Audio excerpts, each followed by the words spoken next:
Mom Chits, another cooking day. So ngayon magluluto ako ng dinner namin. Ang dinner namin ngayon ay sipo egg. So na-misamplas ko na yung mga ingredients ko. Meron ako itong chicken thigh na boneless. Ayan, 300 grams. Ham, 250 grams. Isang malaking kamyas. Ayan, hiniwa ko lang siya ng maliliit na cube. Baguio beans. Ayan, mga 1/4 kilo siguro to. Siyempre, yung ating mga aromatics. Meron tayong bawang at sibuyas. Siyempre, hindi ito matatawag na sipo egg pag walang egg. Kaya maglalagay ako ng quail egg. Ayan, so nilaga ko na yan kanina.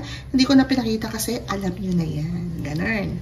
And maglalagay din ako ng all-purpose cream at evaporated milk. Pwede rin kayong wag na maglagay ng evaporated milk. Pero pag medyo dry ng konti yung sauce nyo, masyadong makreamy, pwedeng mag-add ng milk. Mag-start na tayo. Maglalagay lang ako ng cooking oil. Ang gamit kong oil, canola oil.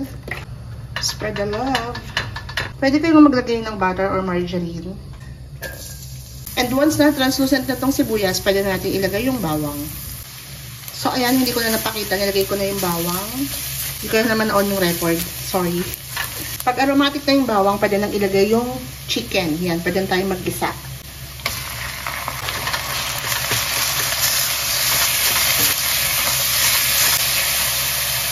Naglalagay lang ako ng salt para ma-dehydrate na yung manok.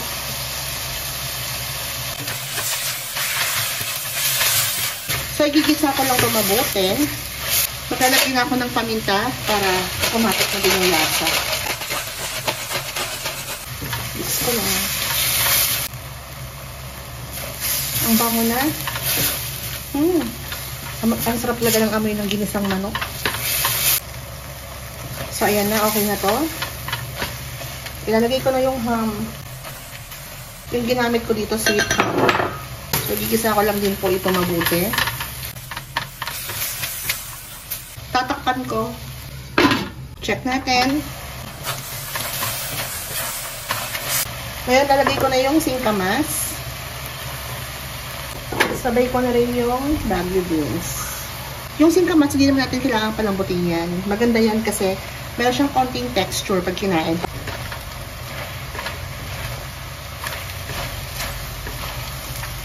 Sabisa-bisa lang din.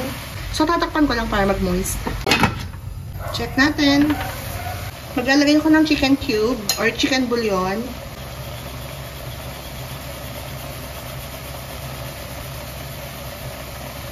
Yung iba gumagamit chicken powder. So, kung anong available sa inyo, pwede. Mabilis lang lutuin ito, ma'am. Sobrang bilis. Ganito lang yan. Gisa-gisa. Lagay ko na yung mga mixed vegetables.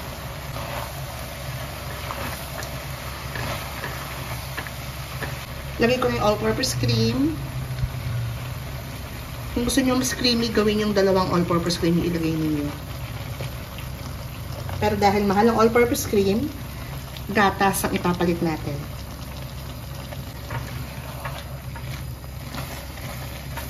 Kung gusto nyo na medyo masabaw, pwede kayong mag-add ng water. Lalagay ko na yung evap.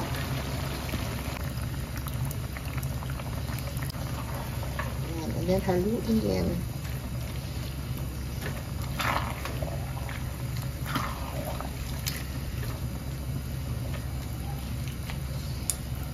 Titikman ko lang kung okay na. Sakto na yung lasa niya. Ihulog ko na yung mga quail egg or itlog ng pugo.